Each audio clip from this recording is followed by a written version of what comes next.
Heureux de vous retrouver pour cette nouvelle série qui sera consacrée cette fois aux enseignements que je donne. Et je pense que la meilleure façon de commencer, pour bien commencer, c'est de parler de la joie qui m'anime lorsque je vous retrouve. Qu'est-ce que la joie? En fait, nous ne savons pas vraiment ce qu'est la joie parce que c'est quelque chose que nous vivons simplement. On ne se pose pas de questions à son sujet. C'est l'aboutissement de quelque chose de profond. En règle générale, nous pensons d'ailleurs que la joie est un état d'être qui est dépendant de conditions spéciales extérieures à nous-mêmes. Ce n'est pas tout à fait exact. Le sage est naturellement joyeux.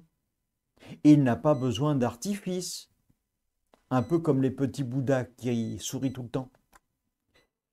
Le sage ne consomme pas ou très peu. Il est donc un petit peu en dehors de la société de consommation. Il donne du bonheur autour de lui. Son carburant, en fait, c'est la beauté du monde, la beauté qui l'inspire instant après instant. Mais pour vivre cela, il ne faut pas s'exclure du monde. Il faut laisser le monde s'exprimer en nous, par nous. La société telle que nous la vivons maintenant est une société qui s'est séparée de la réalité profonde. Elle invente un monde qui n'existe pas, elle invente un monde basé sur la consommation. Et elle fait quelque chose de subtil. Elle crée le manque. Ce manque qui donne envie de toujours autre chose. Ce qui fait qu'on consomme à perpétuité. L'être humain ne sait plus vraiment ce qu'est la nature.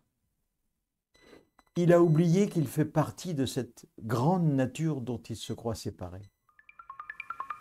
Il a oublié qu'il est un des chaînons de cette grande expérience de la vie. Et de fait, il surfe sur ce monde illusoire en étant totalement coupé de la réalité, de sa réalité. Entre le monde tel que nous le percevons et nous, ce que nous sommes, il n'y a pas de différence, mais nous ne le voyons plus. Ce qui crée la différence, c'est cet esprit discriminant qui nous donne cette curieuse impression que nous sommes séparés du reste de la création et donc de nous-mêmes. La joie, elle, découle de cette quête de bonheur intérieur. Notre société occulte la joie. Elle nous propose donc à la place ce pseudo-bonheur constitué de l'acquisition d'une multitude de petites choses totalement inutiles. Ainsi, nous oublions totalement de vivre nos émotions. Le bonheur ne peut pas être assimilé à de l'acquisition. Il ne peut pas être assimilé à de la consommation. Le bonheur, tel qu'on pourrait l'assimiler à de l'acquisition, fait pchit. Il s'agit en fait de l'empilement de petits plaisirs, de petites acquisitions qui n'ont rien à voir avec le bonheur. Le bonheur s'inscrit dans la durée. Bonheur et joie sont donc les deux aspects d'une seule et même chose.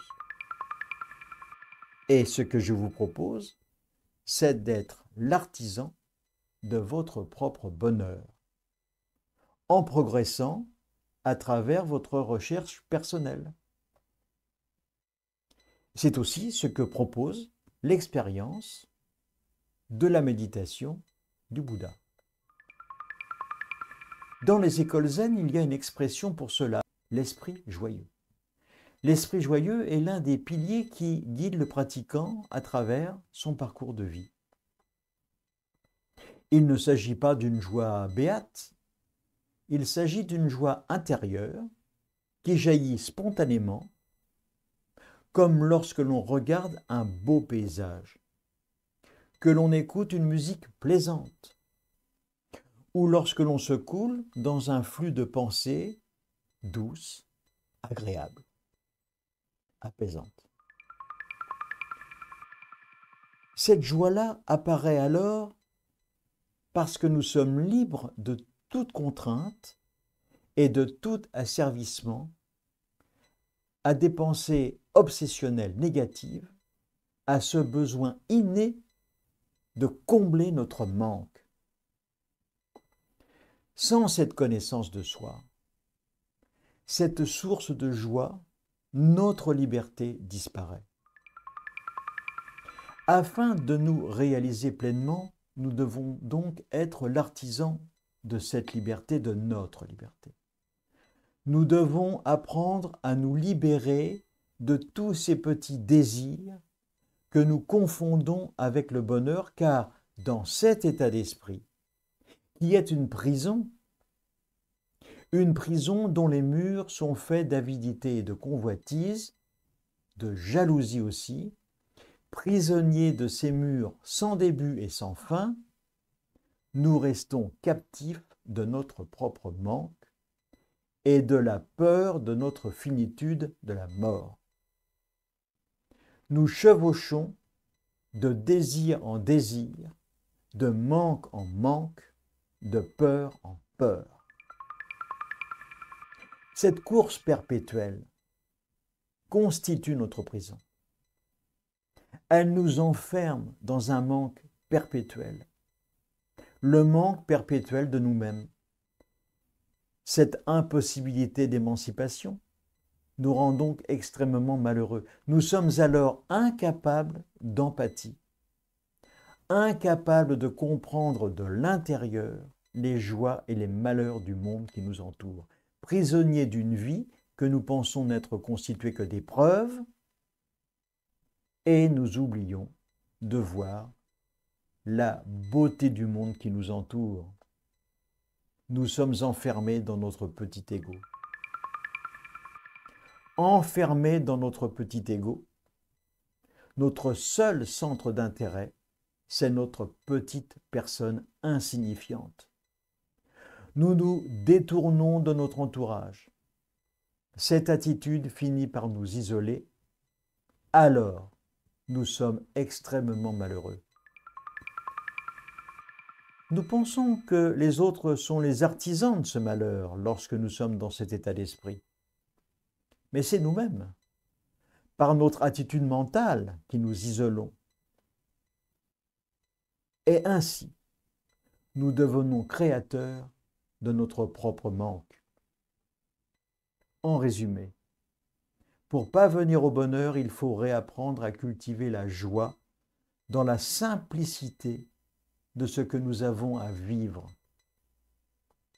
Afin de cultiver la joie, il ne faut pas souhaiter le bonheur, il faut le vivre. Il faut simplement le laisser monter en soi en occultant le but, simple présence, dont je vous parlerai bientôt, le laisser venir à soi, simplement, naturellement. En éliminant le but d'être heureux, nous entrons de plein pied dans le bonheur et dans la joie, cette joie qui ne repose sur rien, naturellement présente dans chaque acte qui jalonne l'existence. C'est un état d'esprit que l'on connaît sans connaître, un état d'esprit que nous souhaitons vivre alors même que nous le vivons déjà. Voilà, je vous retrouverai bientôt pour vous parler des rites. Et en attendant cette prochaine vidéo, eh bien, essayez d'être heureux, juste pour donner l'exemple comme disait Prévert. Et n'oubliez pas que vous pouvez également retrouver mes textes en écrit sur le site calameo.com en tapant simplement mon nom d'auteur, Félix Hellens. À bientôt.